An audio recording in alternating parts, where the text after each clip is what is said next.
right. Yeah. This is Kelly. This is Brittany. And this is John Montana from the Colorado Mountains. Yes. Yeah. And this is Smut Swap. Hello. Hello. Hi. How's We're everyone back. doing? We're back. Sorry, go ahead. No, you go ahead, please. How are you doing? Especially you, smuts. Tony. Yes, talking to you here, Tony. Specifically you, Tony. So it's been quiet. It's been busy. I am tired. My dog is losing her shit. Brittany's working for free. I'm not working at all. And I am also working for free. As a Are you still getting paid? I can't remember. Yep, still getting paid because All I right. work at Texas Roadhouse. Wow. Because my Yes. name is John Montana. Oh, He's so shady. But anyway, Hawking them rolls. if you're watching this and you have $1, you can cash app us. I'm being so for real right now. Yes, please. Yes, please. Yes. Then we'll split it between this show and the other show. Please don't make that mouth noise or I will kill you. Sorry. Anyway, this is the Halloween special. Yes. If you were here last year, Kelly read a book called Jack's Head. Mm-hmm. And so we thought it would be fun. It was good. It was a good Sure. little story. Sure. Oh, shit. Lots of sex with a headless horseman who had a pumpkin. What was Are the you guys axe? fucking serious? What was the axe's name? Oh, shit. I can't remember. Excalibur or something? Something like Something that. ridiculous, yeah. What is this? I thought we were going to talk about the Bible. I thought this was a partly Bible study. Oh, Okay. yeah, Never let us pray. Dear mind. Don't. Joe, we did it. We did it, Joe. Who's Joe? You remember when Joe Biden won and Kamala called him and she was like, "We did it, Joe." Oh, yeah. Dude, that was... No, I don't remember. Oh, I okay. remember Feels like a all of it. lifetime ago. It was a lifetime ago, literally. Anyway, so this year, Kelly and I decided for Halloween that we are doing a double feature. We each read a novella by the same author, and we're going to tell each other and Philly, Joe Montana, about it. Hello. Yeah. And Kelly's going to go first because hers, well, I'll just let you. Yeah. Okay, so I read... Wait! Oh, shit. We forgot something super important. Oh. Current reads. Oh. Who even are we? It's like we're out of practice. Oh, shit. What am I reading? Kelly's reading Silver Elite. Yes, and I'm also reading Golden Sun, which is part of the Red Rising series. I think there's like 6 or 7 books. Shit, what did I do? But yeah, Silver Elite, love that. Golden Sun's a little difficult to get into. That's it. I'm just reading Bury Our Bones in the Midnight Soil. I should be finishing it tonight. And I know that you're reading The Things They Carried. Yeah, The Things They Carried and Grant. Yeah, I'm reading Grant. That Grant's just as big as John. Grant's just as big as Hamilton, so it's a long read. So that's Lynn's next musical. Got it. Oh, okay. Really? Oh, Got it. Grant. Got it. Well, Grant. All right, yeah, but yeah, Okay. those are the two things Save I'm it reading. save it for your history show. I will. God, loser. All right. So now Kelly's gonna go. Okay, now it's my turn. I read Trick. It's by Shae Sanders. My book is a standalone, but it features 2 side characters from the book A Flick Between Friends. I'm sure your people, if it's not the same as mine, come from that same book. Okay. I don't know. Maybe. What are they flicking? The bean. Oh, okay, that's why. I heard. Sorry, Obviously. I heard Kelly say flick, and I was like, oh gosh. Or the top of the stick. You never know. Anyways, so I haven't read A Flick Between Friends. Maybe I'll add it to my TBR. I don't know. The author's note says you don't have to read that book to enjoy this one. The author's note also lists a couple trigger warnings, which are profanity and explicit sex. It also goes on to say there's not a lot of character development within the novella, and this story is considered quick erotica. Quick. Quick, real quick. 45 pages quick. Damn. All right. 45 pages of pure, unadulterated filth. Filth. Smut Swap. So we're swapping the smut. Okay.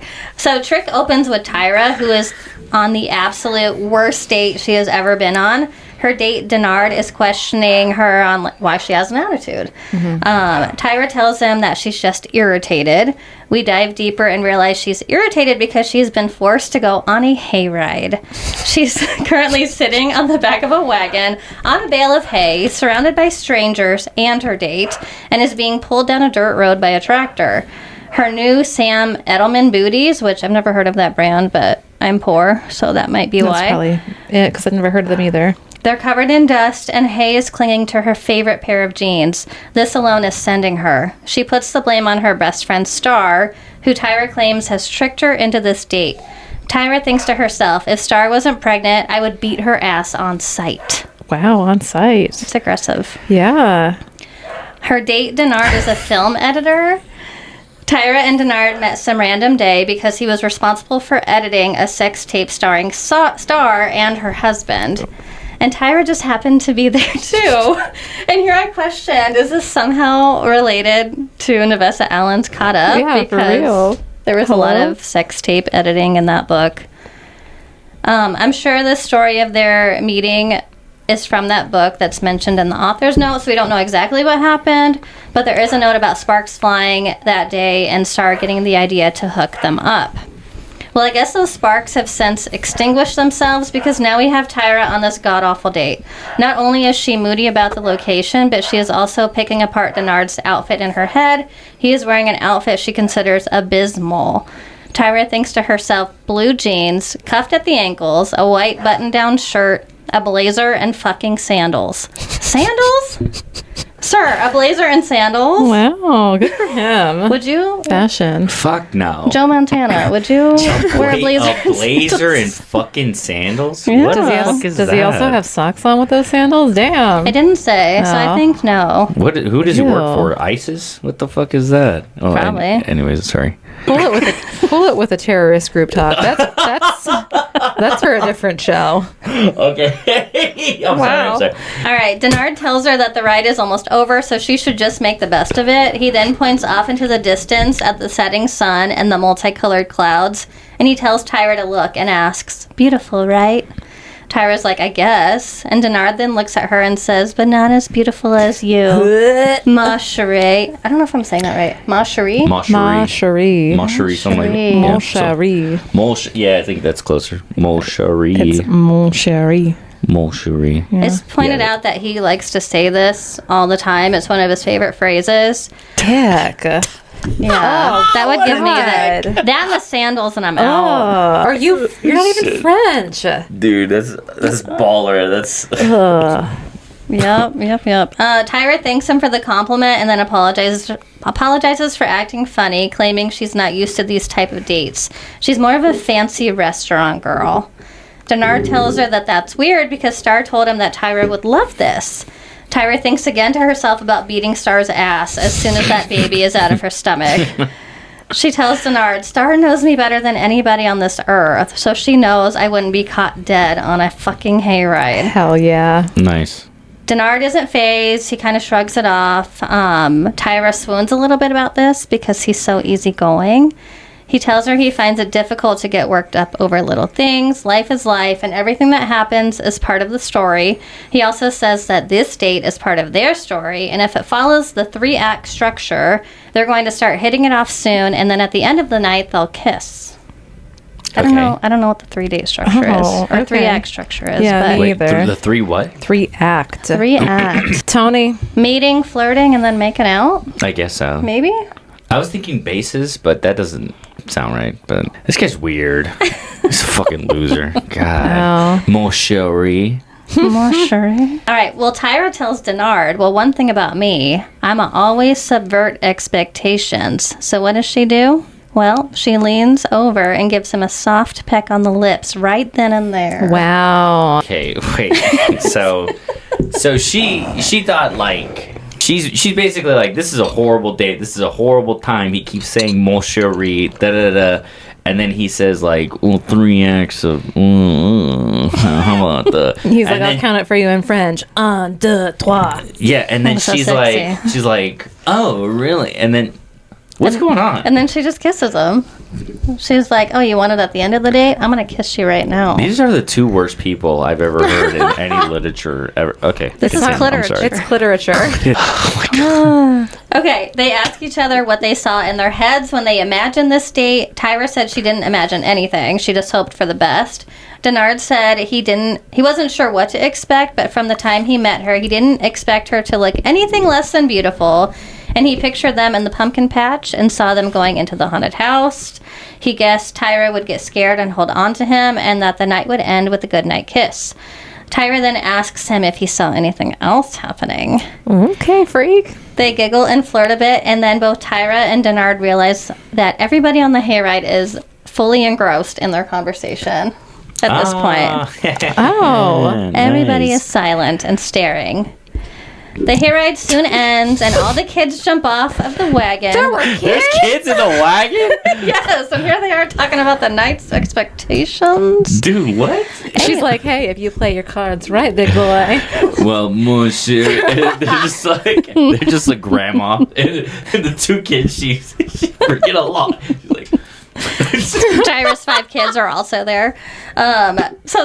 All the kids jump off the wagon, which causes the hay and straw to get disturbed, and Tyra notices there are a ton of bugs lurking in the hay, so she starts panicking. She jumps off, starts scratching herself all over to get the hay off. Denard follows, helps her get the hay out of her hair, and as he does this, his chest is right in front of her face, and she starts to smell sandalwood and citrus coming from him.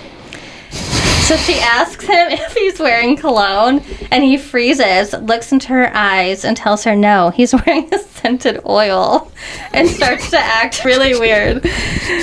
She then asks him why he's acting all suspicious, and he's like, it's nothing, I'll tell you later. What the fuck, Denard? Just wait, it'll all come out in the end. Okay. Sorry, we're just on the edge of our seats. Oh my gosh.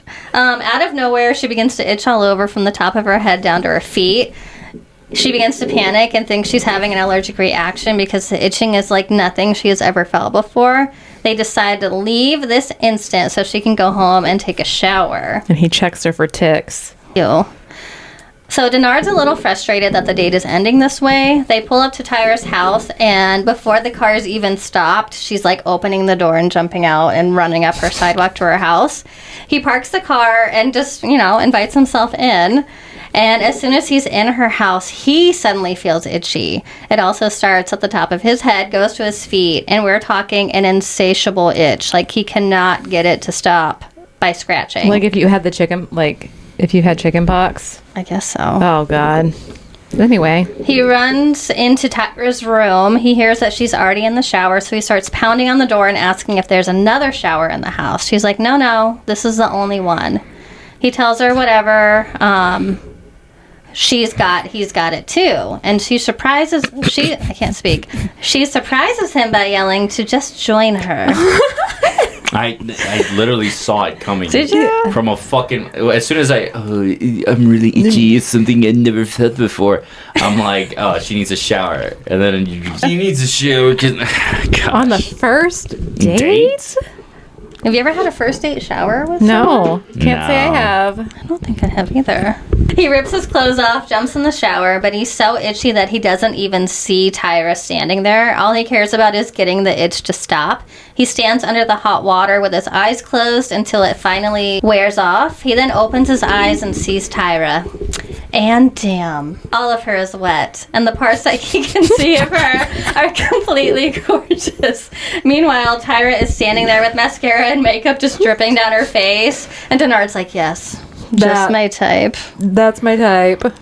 It's mentioned that her breasts are small but pretty, with little brown nipples that stand at attention. Stand at attention. Yep.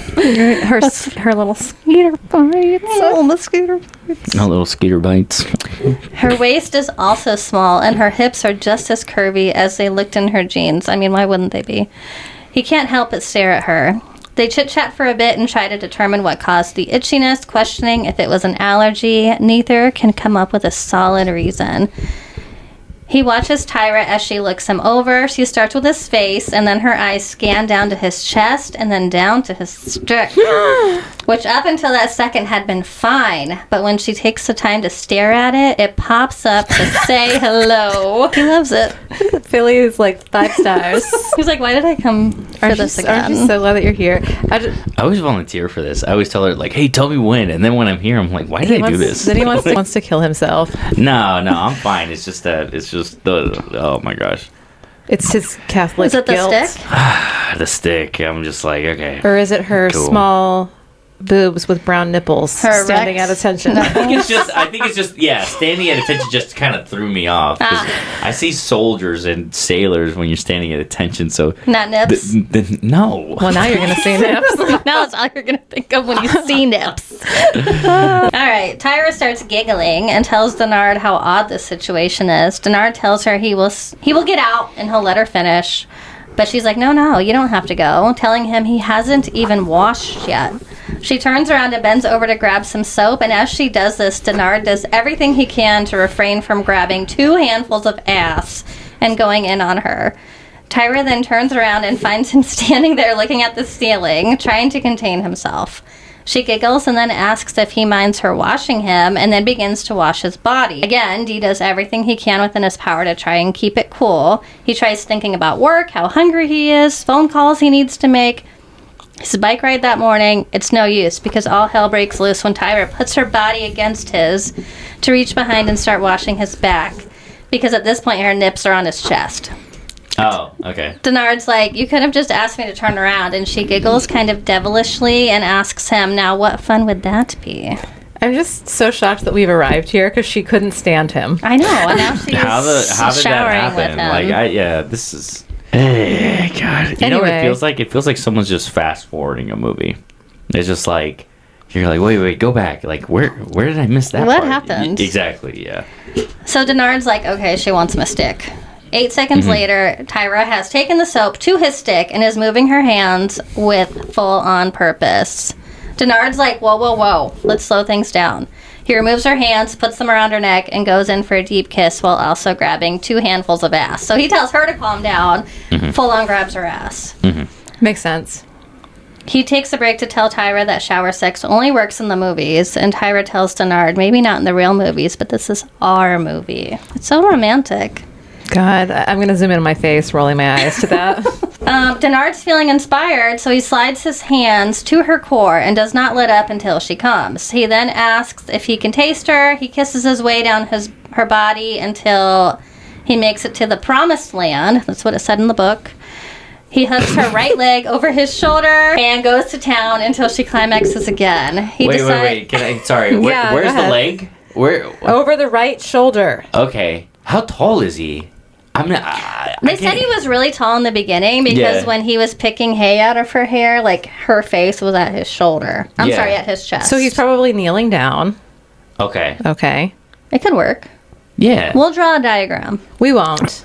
We won't. We will. Sorry. Go ahead. My bad. Where was... The shoulder. Oh, yeah, the shoulder. He goes to town until she climaxes again. He decides he cannot wait any longer to be inside of her.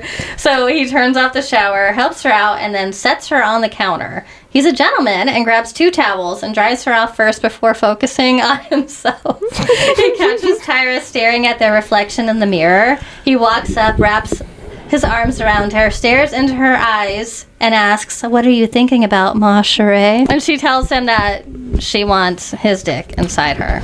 He's like, okay, spread him. He bends her over the counter, but before he penetrates her, he realizes he doesn't have a condom. He thinks he might have one in his wallet, but Tyra doesn't seem concerned. And for all he knows, his wallet could be halfway across the country at this point. They start doing it, and everything is going great. But, you know, this would be the perfect time to talk about birth control. Denard asks Tyra if she's on it, to which she responds, no. And then she's like, why are you asking? And he tells her, because I don't want to pull out. I don't think I can. And I'm like, sir, What? you have the full ability to pull out. Come on. What? But it's fine. This is smut. Yeah, okay. It's okay. Yeah. fine. Nothing bad happens in Smut Swap. So she tells him, don't. And Denard thinks to himself, she wasn't supposed to say that. She was supposed to tell me I had to. And she was supposed to be adamant about this shit. This was no good, but it was so good. As they're going at it, Tyra asks him if he envisioned this. He tells her no, and that he'd rather experience it first, then commit that shit to memory so he can run it back later. Some spank bank, if you will. They continue to go to Pound Town before Tyra tells him she is going to CUM for the third time. Wow. Oh, sorry. I was like, see you in. Okay. Wow. All right, we shift back. Sorry, it's going on so long. Okay. We jump back to Tyra's point of view, and she is in fact coming again. She thinks to herself, "Who would have thought weird, artsy, non-dressing Denard had it in him?" She can tell he is close to coming undone, and she asks him, "Are you going to pull out?" Then they go back and forth with, "Do you want me to, or are you able to?" Denard starts to get flustered, and Tyra's like, "For real, if you can pull out of my pussy, then do it. If you can't, I'll understand." So it's almost like a game to her at this point. I'm like, oh my Sure, God. 18 years is totally just a game. Yeah, that's fine. It's not. Well, in the end, Denard is unable to pull out. Wow, color me shocked. He Yeah. apologizes, but Tyra tells him it's fine because she's not ovulating. She tells him that she keeps track of her cycles. Women in STEM. Both Denard and Tyra are starving at this point. Tyra tells him that she can cook because she just went to the store, but Denard says, "No, this is our first date, so I need to provide the food for you." He throws on his clothes and leaves, telling Tyra to stay naked. But once he's out the door, she throws on a bathrobe, puts her clothes in the washer, and then starts to text her best friend Star about the night's events. She doesn't really share too many details, but she does give Star the business about sending her on a hayride date. Star just responds with LMAO. They text back and forth for a while, and then Denard pulls back into the driveway. He asks, "What happened to you being naked?" And she's like, "My bad," and then disrobes again. Denard watches and is like, "Damn, I'm not even hungry anymore." Then there's like this weird moment where Denard acts like he's about to say something, but then he changes his tune and tells her that he needs to shower again.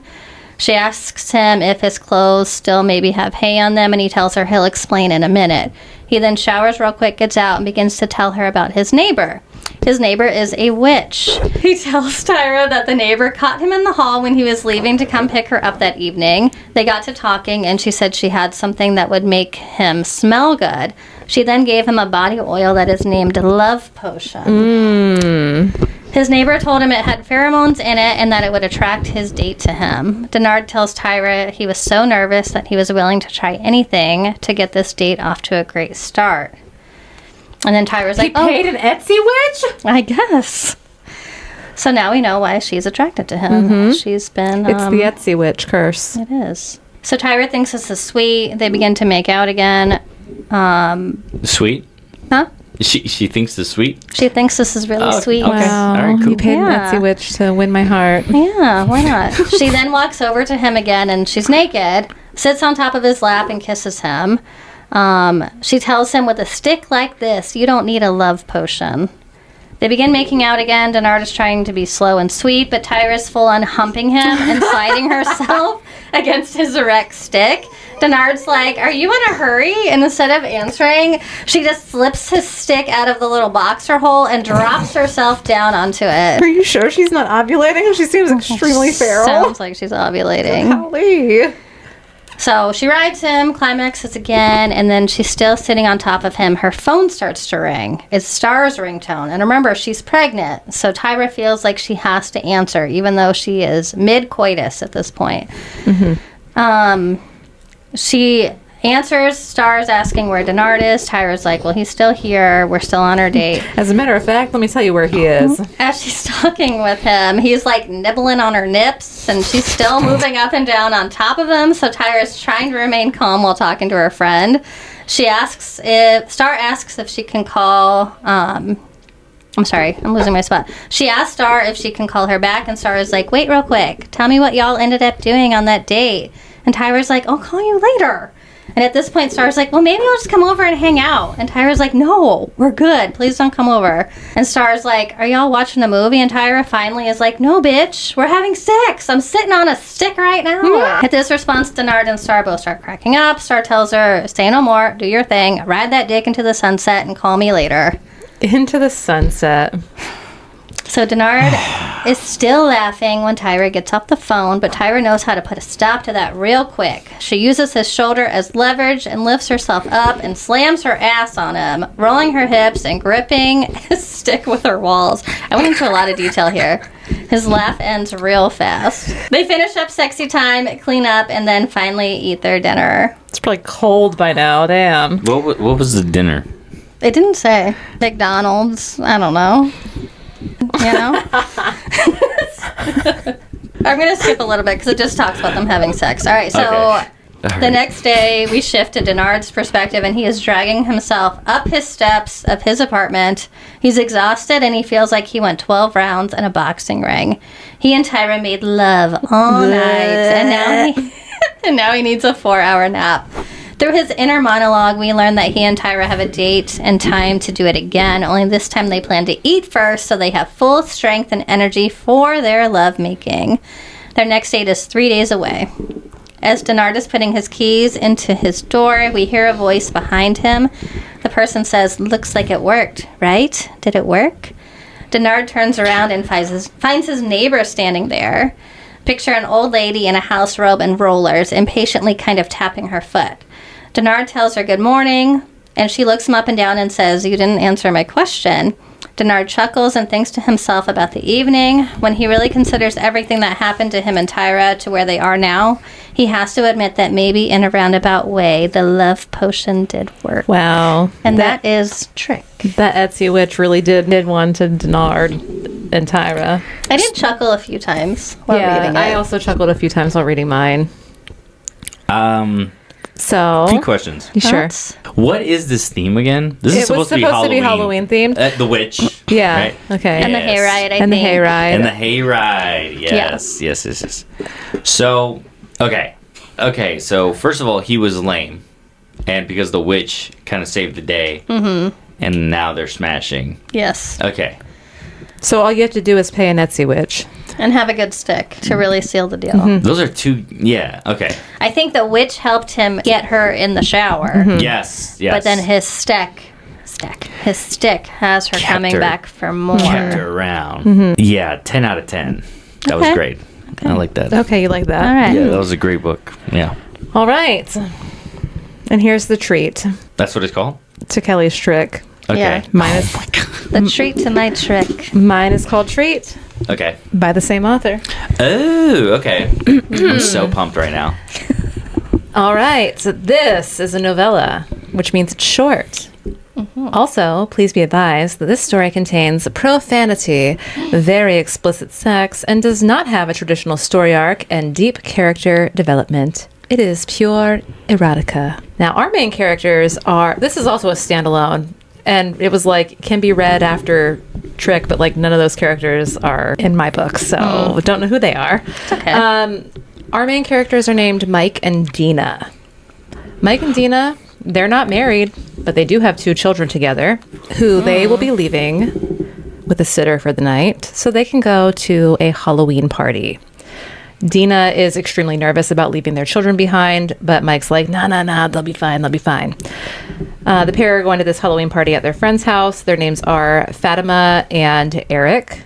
And Dina and Mike have decided to go to this party dressed up as Melania and Donald Trump.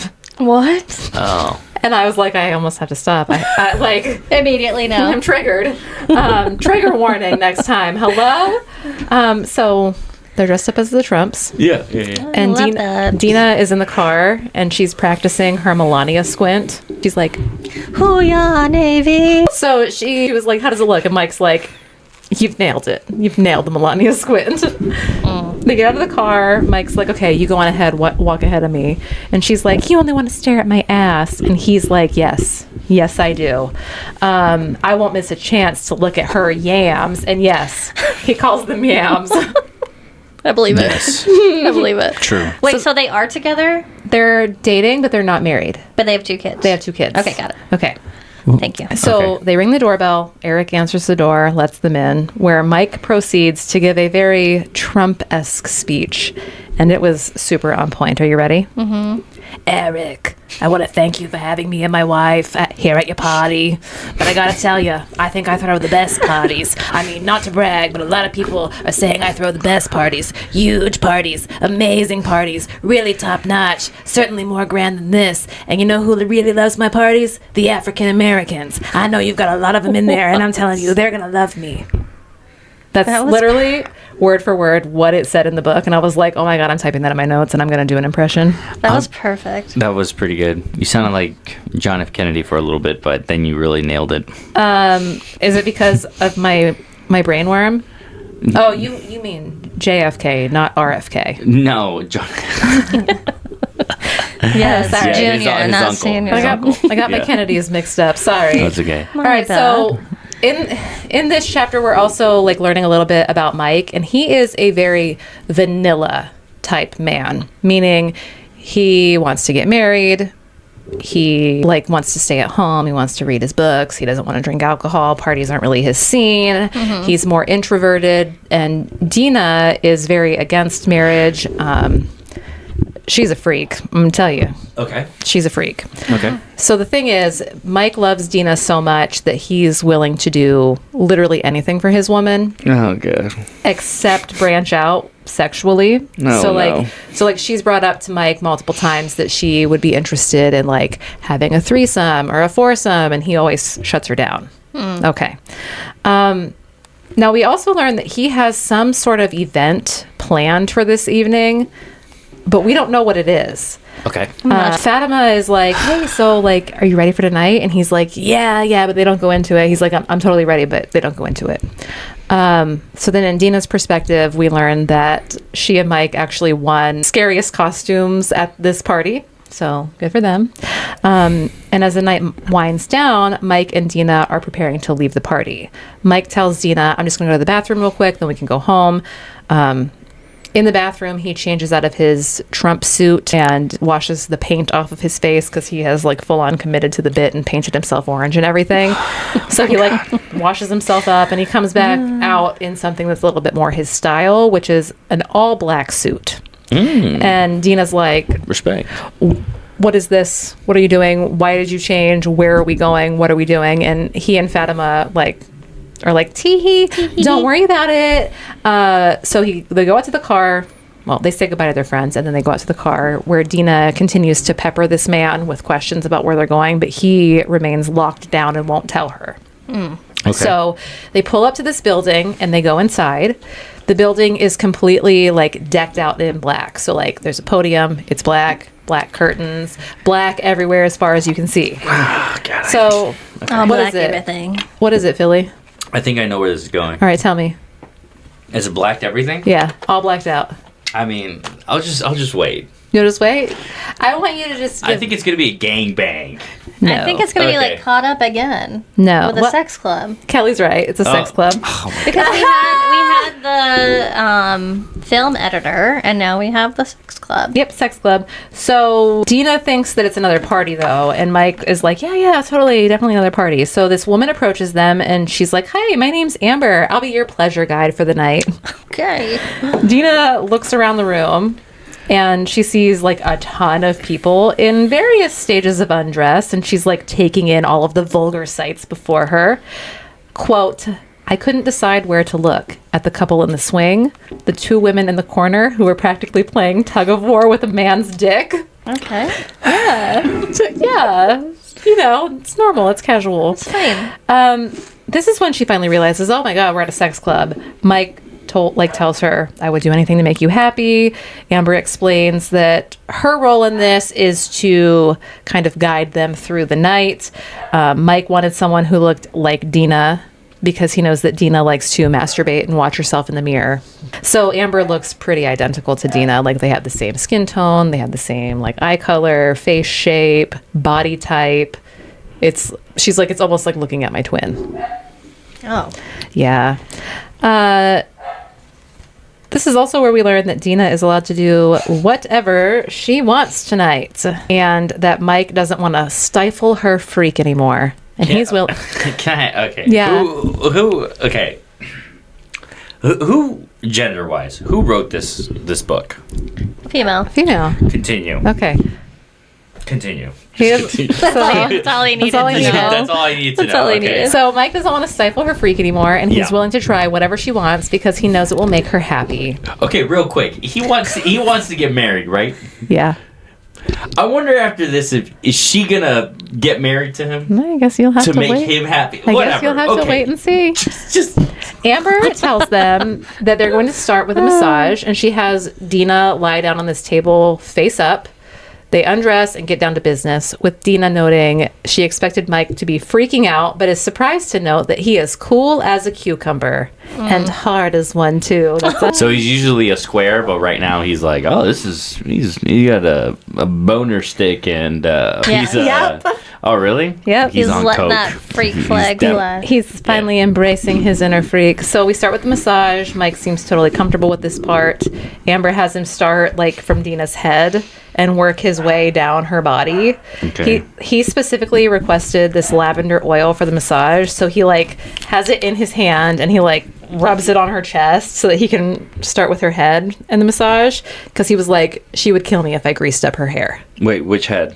Dina's a woman, so she only has one. Oh, okay. Sorry, Okay, sorry, just sorry. to be clear. I'm Okay. listening, Sorry. Okay, so he works his way down to her neck and shoulders and then to her boobs, following Amber's explicit Not her instructions. BEWBS, boobs. As he's She always has to spell it. as he's going about this, he's watching Dina's body language. So he sees her like start squeezing her thighs together, and he's like, "Amber, got her. She wants to come. She wants to." And Amber's like, "Hey, good job watching her body language. That means that you're in tune to your person. But Dina, we're gonna need you to spread them because you can't stimulate yourself yet." Okay. Okay. Amber then tells Mike to go down to the end of the bed with her. And this is when his insecurities kind of start to take over him. He tells her, or he had told her before, I'm not exactly good at, this part. And Foreplay? Yeah, basically. Okay. Yeah. He reminds Amber that he's, not very good at this part. And she's like, I'll show you exactly what to do if that's okay with Dina. And Dina's like, you know what, Amber? Hell yeah. So Amber Yes. explains that though coozes are resilient, The coos? the coos is resilient. I said like koozies, like a drink. Coozes? No, Nope. or the something. coos. The coos. Coozes are resilient. You must proceed gently and follow your lady's lead. She shows him how to tease Dina and then tells him once she's good and ready, he can insert a finger or two, but again, gently. And the way that she was describing this, you know how like when you're about to give your dog a treat and you're like, "Oh, be so gentle, gentle, gentle." That's how I pictured her walking him through this. Okay. That's how I do it to Peach so that she doesn't bite my hand off. What? What do you do to Peach? Like when you give your dog a treat Yeah. and you don't want them to snap your fucking fingers off, Yeah. so you tell them to be gentle, but you have to Gentle. use your dog voice. Be gentle. Gentle. Be Be so gentle. gentle. Yeah, that voice. Be so gentle. Be good, girl. Be so gentle with her coos. He's so glad that he's He here. loves it. Um, He'll be back. I love this shit. as she's showing him what to do, she's explaining that fingers can bend in ways that sticks can't. And then she explains. And then she's like, "Look, I found a spot that she likes. Right here. Right here, because you see your woman, she's moaning fuck as my finger's inside of her." So she proceeds to then finger Dina in front of Mike until Dina climaxes. Mike is shocked by how hot he finds this, and then he's even more shocked when Amber casually licks her fingers, telling him they'll give Dina a break before the next round. Crashing out. Mike thinks to himself as she's like, "Oh," he's like, "Another round? I've barely survived round one." On to the next. You know what's funny about that? He still sounds lame.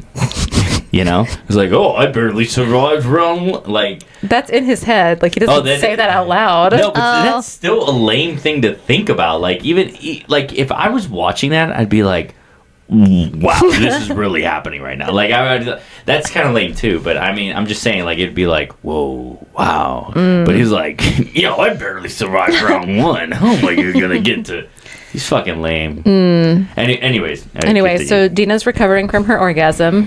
Amber and Mike are preparing for the next round. Okay. Amber's like, you take as long as you need, and she gives her some water to drink. Pretty much instantly, Dina's like, I want you to stick your tongue in my coos. And Amber's like, okay. On it. So she sticks her tongue in her coos and fucks her so hard. I'm just kidding. I'm sorry. Sorry. Mike asks where Dina wants him, and she's like, I want you to go sit on that chair and watch. The chuck chair. Chuck chair? Yep. The chuck chair. The chuck chair. That's actually a new one. Yeah, the chuck chair. Yes, I like that. One, the chuck chair? Yeah, we did. The Lights Out I called it episode. Yeah. Our episode on Lights Out is called the chuck chair. Yes, go listen. Yeah, go listen because it's really funny. So he watches as this pleasure guide absolutely shows him how to eat his woman out. After she's climaxed, she and Amber kiss. And Amber tells Mike to like look at something after she's done, and they're talking about her in front of Dina, like they're talking about Dina in front of her, but like quietly, so Dina can't hear what's going on. Then Amber like excuses herself from the situation, goes out and to go to the bathroom where she fixes her makeup. What the fuck, Peach? He's like, man, this is hot. She's like, I heard you say gentle. Are you talking to me, mommy? Are you talking to me? Can I get a treat? So while Amber is in the bathroom fixing her makeup, Mike and Dina talk about how much they love each other and how this is quickly turning Mike away from his vanilla-ness of yesteryear. Yesteryear. When Amber returns, Dina's like, oh, okay, so she stepped out to fix her makeup. Then bent fingers. Bent fingers. The fingers can bend in a way that a stick can't. Dang stick. What are you talking? What are you talking about? Like, oh god, I love this shit. This is dope, dude. So Amber and Mike. I don't know. I know what it is. I know what, but it's just funny. I've never heard that before. Like, fingers have a way of bending. Yeah, okay, bro. It's wild. Okay, so Amber and Mike, for real, they ask Dina what she wants, and she's like, I want you both at the same damn time. And then she's like, by the way, what were you talking about when you were down there talking about me? Because I kind of liked it when you were talking about me. Yes. Am I a narcissist? Maybe. They were like, so when you orgasm, your butthole clenches. What? And apparently Dina's butthole clenches harder than normal. When she's in the throes of passion. Okay. Which leads Amber to think that Dina's into anal, and Dina's like, yep. What? Who is this man that just like I don't understand how, like, because he was described as vanilla, right? Yeah. Mm-hmm. So he went from like, oh, I like my little soda pop and to go home and just read and doing it only in missionary. Yeah, because I love you and I care for you, and then I like to read my books. I'm on the Harry Potter series. And now we're on anal. And now we're on anal. And now we're like, hey, when you come, your butthole clenches hard. Puckers real hard. I love the fact that there is no. I love how, like, okay, so the reason I love doing this shit, can I tell you why? Is because when I'm listening to this, I'm like, this is not real. Like, this is so not real because there's no bridge whatsoever. It's just like okay, like the other story that we were just listening to, like, he had sandals and he was wearing a blazer. Yeah, blazer. A blazer with sandals. Okay, dude. Totally unreal. Would never happen in real life. Yeah. If I saw a man clenching butthole would never happen in real life. If I saw a man, keep in mind, I'm straight. Never. If I saw a man wearing a blazer and sandals in public, my dick would go inside my body. You fucking kidding me? That's a horrible album. So just to, anyways, continue. I'm sorry. Yeah, I'm just thinking. So don't do it. Okay? So don't do it. So don't do it, ladies and men. Tony, we know you and your damn shoelaces always untied. Walking that damn dog with your blazer and your sandals on. Stop it. Okay. So she agrees immediately that she would be interested in trying anal, right? Yeah. Of course She does. also notes that she gets super turned on to see Mike super turned on. This was way earlier when Amber was sticking her tongue in the coos. Because Dina, like, Mike goes to, like, stick his hand down his boxers, and she's like, no, you're not allowed to touch yourself. I make the rules. You're not allowed. Anyway, Amber pulls out a butt plug, and then she and Mike get to work. Dina tells us that Mike has already learned a thing or two from watching and listening to Amber because he touches her, and she's like, it's so different than how he normally does this. He's very mechanical, like almost as if you've used foreplay as a means to the end, you know? Okay. Yeah, And- not enjoying the cause. Yeah. Yeah. All right, so they warm her up with blood? Did you want to drink some water? No, Okay. I'm good. They don't use blood. That was a different book, Kelly. Okay. Thank you. You've mixed it up. It's a different book. Okay. Thank you. Okay. No, there was really an instance where he uses blood as lube for a butthole. I think I heard you mention that, and then I just wanted to jump out of a fucking window and continue. Okay, so Sounds right. this time Mike is the one who uses his little tongue for some action, and Amber's like, relax, so she can stick the butt plug in. After she gets it in, she tells Dina she wants to stick something inside her pussy, and Dina agrees without hesitation. And she's like, you don't even know what it is. She's like, Mike, your girl, she's a fucking freak. She doesn't even know what I have. Amber's like, hey, Mike, I like Dina for her swiftness. And then she's like, but also it's just a dildo. That's crazy. What if it was for some reason like A snake. No, the Declaration of Independence or something. You know what we've got? It's a treasure map. We've got the American Constitution. Wait, did you say a snake? A snake. I was thinking like a fist. I mean, I was going way to the fist? other A side. jar. It's like a jar. Yes. A shampoo bottle. I don't know. The head and Anyway. shoulders. So this time when Dina comes, it's so hard that she literally blacks out and wakes up to Amber taking her blood pressure. What? She has like a stethoscope on. She's like, oh my God, what happened? And Amber was like, it's okay. You were only out for like 10 minutes. What? What? You blacked out for 10 minutes? All right, your book's insane compared to mine. Yeah, I was about to say like yours Mine, is they were like bent over a counter yeah. with some love potion. Yours, yeah, some little. I hope it worked. Yours, like you blacked out when you came so fucking hard because no one touched you like I have. The double penetration really gotcha. Oh my God God. damn! So what is this? when Jesus Christ. when she comes to, she's still super turned on. And so she and Mike are like laying down together, and she's got her leg kind of thrown over him. So she rolls entirely on top of him and then sticks him inside of her and starts to ride his stick while Amber tittles her own bits watching them. The ladies come together while Mike is fighting his own, quote, nut. I don't believe that part. He Yeah. wouldn't have lasted that long. I don't believe No, me either. She said, I don't think. And I said, me either. Oh, okay. What'd you think? I heard He thought that I was getting real personal on it. all I heard was, yeah, I wouldn't either, dog. Like, I don't know why I heard it so aggressively. Too. I was like, what the fuck? What First the of all, I fuck? don't believe any men. The way that this Never. man hasn't busted once. Bro, yeah, you're telling me Ned Flanders isn't gonna bust a nut? Once? He hasn't busted yet. So anyway, Dina talks a big game to Amber about all the things that she and Amber could do to make Mike bust his nut, and he's groaning. He's a white man. He probably took some like Cialis or something prior to this. He had 19 honey packs. Yes, we figured it out. Okay, we're good. All right, so they're talking about all the ways that like she and Amber could, engage in sexual activity together that would make Mike bust his nut. Yeah. And he's like, just the sound of them giggling is enough to make me, sir, and you haven't yet, but them going tee hee hee hee hee, that's enough for you? Yeah, you're a freak. Fucking you're weirdo. You're fucking, yeah, exactly. Thank you. You're fucking. What's his name? Mike. Okay, I know he's not real, but if you're watching, Mike. you're fucking weird, dude. Yeah, Mike, you fucking weirdo. Yeah, she was weirdo. riding me, and I was like, yo, this is nothing. As soon as I heard some giggling, To be clear, some laugh tracks. To be clear, Dina does tell us that Mike tends to last a long time while she's on top. Okay. So maybe it is standard for his character. We just don't know. Yeah, I did leave that out of my notes. So we're riding too hard on Mike.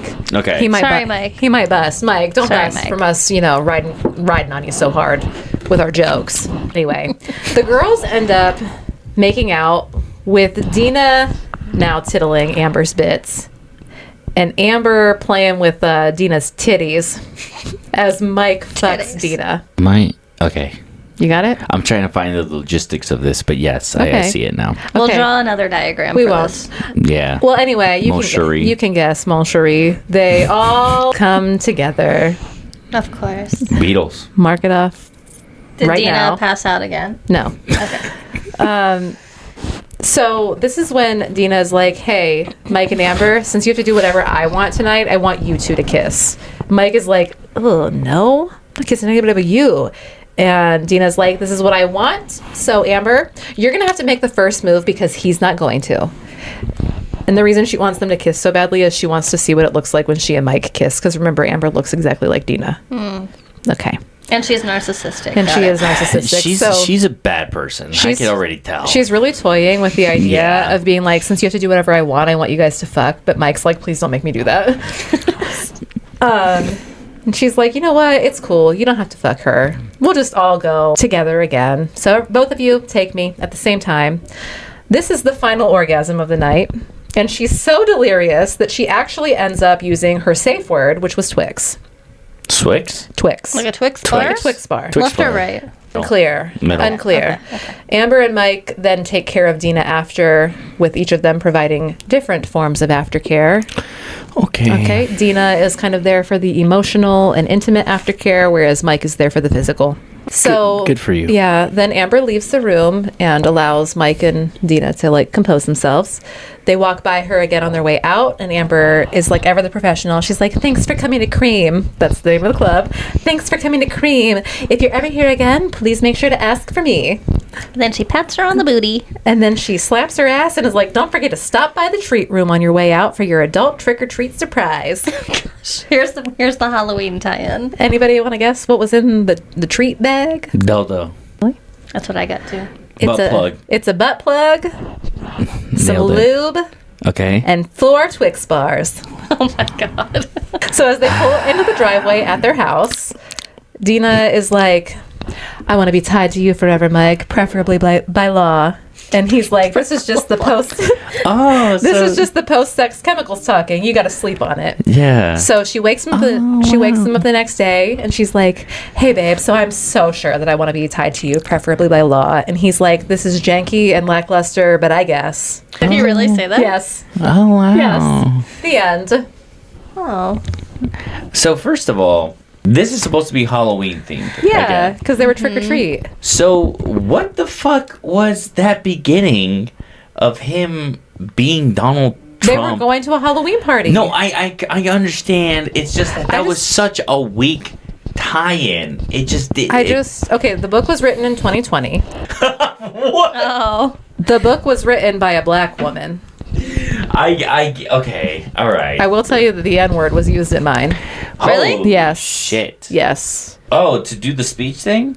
No, Oh. the N word was. So Eric, when he opens the door, Yeah. he N words them. So I'm thinking that Mike and Dina are actually both black.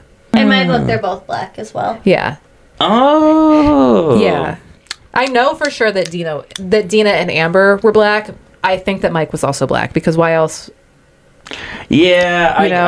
I get. Yeah, I kind of see it now. I don't know. Whenever I think of I don't know. Okay, sure. Yeah. They're both black. So he was Black Donald Trump.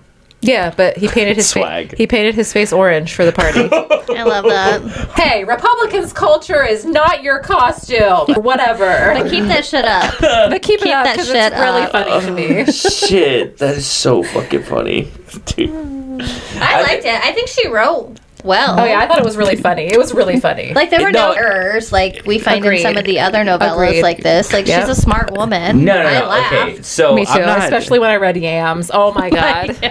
I'm not. This is the greatest fucking book of all time. That's what I'm saying. You heard it here. I just. It's sometimes I'm like, okay, He didn't even what? read it, and it's the greatest book of all time. Dude, this shit right here. She writes great books. Never been better books. Nobody writes better books than her. She's gonna be huge. She's gonna be huge. Okay. I just like the fact of the flip that this guy turns from, like He's a square. Mr. Rogers to fucking Yeah, one of the greatest porn stars of all time. He buttons up his cardigan and almost fucks someone who looks exactly like his woman. Yeah. Yeah. I like the fact that even though he was in the middle of all this, he was just like, I can't kiss anyone else but you, babe. I'm like, Aw. yeah. I was like, Fucking simp. sweetie. You fucking simp. You love Mike now. yeah. Aw, he's a Mike stan. Mike is and then by the end of it, she's that was like the first thing I said. I was like, oh, so he bends down to her needs, but she doesn't want to marry this guy, this nice guy, this nerdy guy. And then by the end of it, she was just like, hey, fuck it, bro. And he's just like, all right, well, this is as good as it's gonna get. The end. The end. And So yeah, that was fun though. I really, really liked that one. That was fun. All right, so love it. Sorry. I will kill you. Stop doing that. Sorry. All right, so here's a few housekeeping items. You can donate to our Cash App. Mm-hmm. You can subscribe to this channel. Please. You can follow us on the YouTube, the Spotify, the Apple Podcasts. Could you put your mic down? Oh my God, all I hear is echoing. Oh, sorry. Rumbling. All right, so you will subscribe to this channel because I said so, or else I'm going to have an Etsy witch put a curse on you. Follow us on Spotify and Apple Podcasts if you feel so inclined. Go to the TikTok because Kelly has been putting in the fucking work on trying. TikTok. We've really trying. We've gained a few new followers on TikTok. If we hit 500 followers on TikTok, we will be doing a giveaway. And then follow our brother podcast. Definitely not. Everything is linked in the description.